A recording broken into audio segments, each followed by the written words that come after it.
हाँ जी, so now will talk about digestion and absorption of proteins. ठीक है, क्या इसमें हम पढ़ने वाले हैं। प्रोटीन्स आपको पता है क्या होता है, अमाइनो एसिड्स होते हैं ना, अमाइनो एसिड के ये लिंकेजेस होते हैं।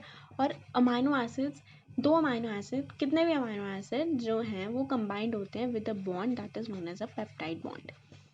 ठीक है, और वो पेप्टाइड बॉन्ड हमने कैसे तोड़ना है, वो हम तोड़ते हैं वाटर से। हमने लास्ट वीडियो में जैसे पढ़ा था ना कि वाटर को, रुको, see this is a protein, this is these are the two amino acids, okay, and this is the H.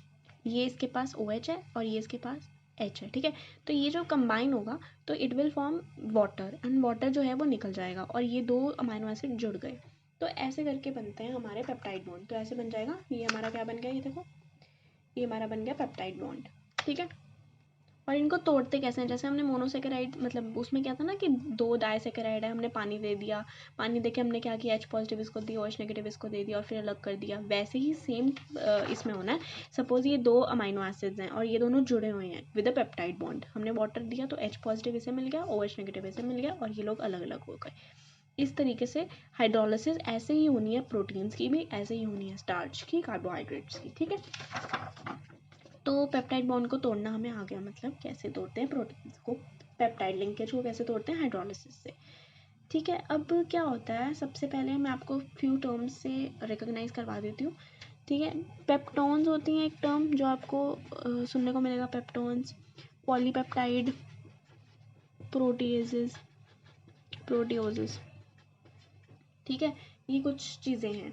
अब जो पेप्टोन्स हैं वो कुछ नहीं है कि प्रोटीन्स जो हैं जब वो प्रॉपरली नहीं टूटती, मतलब जो है पार्शियल हाइड्रोलिसिस होती है प्रोटीन की। आप ये कह सकते हो कि क्या होती है, पार्शियल हाइड्रोलिसिस। आधी पर जिद्दी सी हाइड्रोलिसिस होकर प्रोटीन जो है वो कन्वर्ट हो जाएगा कुछ प्रोडक्ट्स में। पॉलीपेप्टाइड क्या होता है, पॉलीपेप्टाइड क्या होता है कि जो ये 10 to 100 अमाइनो एसिड्स वाले, they are the polypeptides. Then proteoses क्या होते हैं, ये होते हैं कि प्रोटीन्स की हाइड्रोलिसिस हो गई, ठीक है, उसके प्रोडक्ट्स, और पॉलीपेप्टाइड्स थे उनकी हाइड्रोलिसिस हो गई, उसके प्रोडक्ट्स। ये पेप्टोन्स हैं, पेप्टोन्स वो चीज़ें हैं जो कि पार्शियल हाइड्रोलिसिस और प्रोटीन से बनते हैं। पॉलीपेप्टाइड्स वो हैं जो 10 से 100 अमाइनो एसिड्स के एसिड्स हों जिसमें, और प्रोटीन और पॉलीपेप्टाइड की हाइड्रोलिसिस का जो मिक्सचर का होगा ना, जो प्रोडक्ट्स होंगे, उन्हें हम लोग बोलते हैं प्रोटियोसिस। ठीक है, पेप्टोन, पॉलीपेप्टाइड, प्रोटियोसिस। ठीक है, पेप्टोन में पार्शियल हाइड्रोलिसिस, प्रोटियोसिस में प्रोटीन और पॉलीपेप्टाइड के हाइड्रोलिसिस के प्रोडक्ट्स। ठीक हो गया, अब मैं स्टार्ट करती हूँ डाइजेशन ऑफ प्रोटीन। सबसे पहले क्या होता है कि स्टमक में एक एंजाइम होता है हमारे पास। कौन सा एंजाइम, पी से प्रोटीन, पी से पेप्सिन, पेप्सिन एंजाइम होता है स्टमक में। ठीक है, अभी जो पेप्सिन है ना, ये pH 2 से 3 में काम करता है, और हमें पता है कि स्टमक में जो HCl होता है उसकी जो pH होती है वो इतनी ही होती है, तो वो पेप्सिन जो है वो यहाँ पे एक्टिवेट हो जाता है। ठीक है, ये एक एंजाइम है उसका हमारे स्टमक में। ठीक है, उसके बाद मतलब इसकी अगर pH 5 से ऊपर हो जाए ना तो फिर पेप्सिन जो है वो इनएक्टिव हो जाता है। ठीक हो गया, अब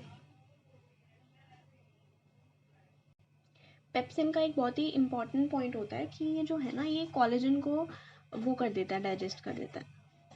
कोलेजन प्रोटीन हमें पता है, स्ट्रक्चरल प्रोटीन जो कि बहुत अबंडेंट है, तो उस कोलेजन को वो क्या कर देता है, डाइजेस्ट कर देता है।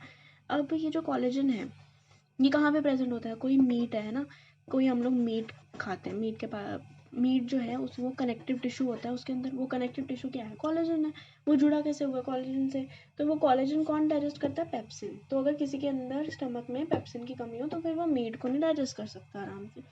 ठीक है, तो ये मीट के बारे में, मतलब ये हो गया हमारे पेप्सिन की एक इम्पॉर्टेंट फीचर पेप्सिन का, कि वो कोलेजन को कर देता है डाइजेस्ट।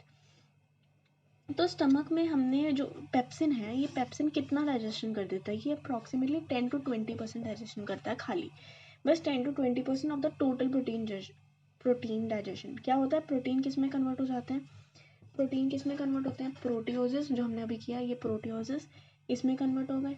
ठीक है, पेप्टोन्स में कन्वर्ट हो गए और पॉलीपेप्टाइड्स में कन्वर्ट हो गए। तो आफ्टर पेप्सिन एक्शन ये 3 प्रोडक्ट्स बन जाते हैं। स्टमक में, और कितनी डाइजेशन हो गई, मतलब 10 to 20% हो गई, ठीक है, डिकम्पोजिशन। अब क्या होगा, स्टमक के बाद क्या आता है, स्टमक के बाद आता है हमारा स्मॉल इंटेस्टाइन। स्मॉल इंटेस्टाइन में डिओडेनम है ना, जेजुनम, इलियम, तो मेनली डिओडेनम जेजुनम को हम कंसिडर करते हैं। डिओडेनम में कौन जाता है, हमने पिछली वीडियो में भी पढ़ा था, पैंक्रियाटिक सिक्रीशन जाती है ना, ये जैसे डिओडेनम था तो यहाँ पे हमारा पैंक्रियाज है, तो यहाँ से सीधी सिक्रीशन जाती है, पैंक्रियाटिक सिक्रीशन। अब जो पैंक्रियाटिक सिक्रीशन हमने पैंक्रियाज में पढ़ा था, मतलब अभी हमने पढ़ा है लास्ट वीडियोस में, कि पैंक्रियाटिक की जो सिक्रीशंस हैं वो एक 3 एंजाइम्स है, प्रोटियोलिटिक एंजाइम्स हैं।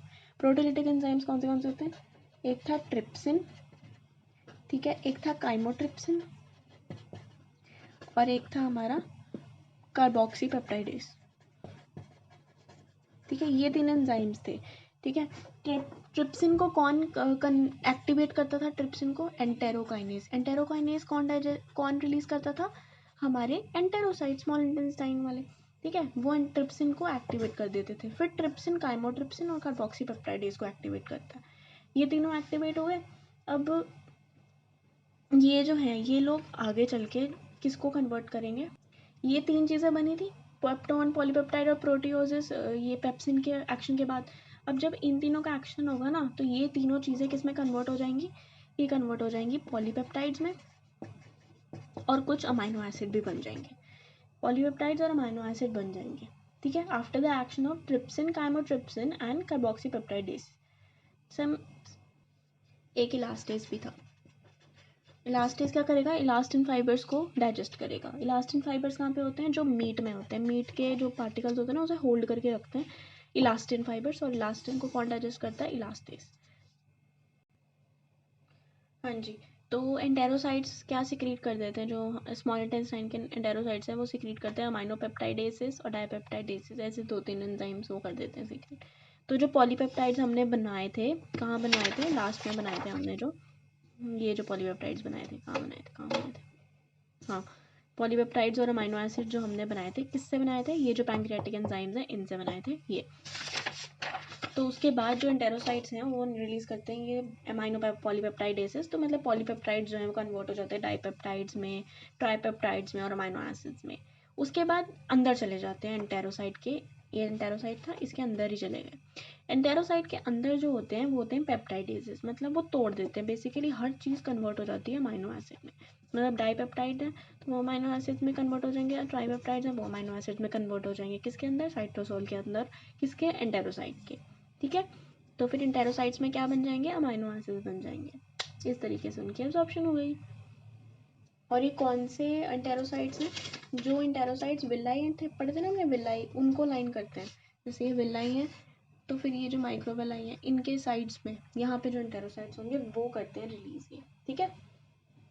और जब ये अमाइनो एसिड्स यहाँ पे हैं तो ये एब्जॉर्प्शन कैसे होती है इनकी, ये जैसे हमने किया था अमाइनो एसिड की एब्जॉर्प्शन, ये देखो सोडियम, और ये सोडियम का साथ को ट्रांसपोर्ट अमाइनो एसिड चल जाता है, ऐसे होती है। कई अमाइनो एसिड्स की ऐसे होती है, कई अमाइनो एसिड्स की ऐसे नहीं होती, कई अमाइनो एसिड्स की जैसे फ्रक्टोज जाता है ना वैसे होती है।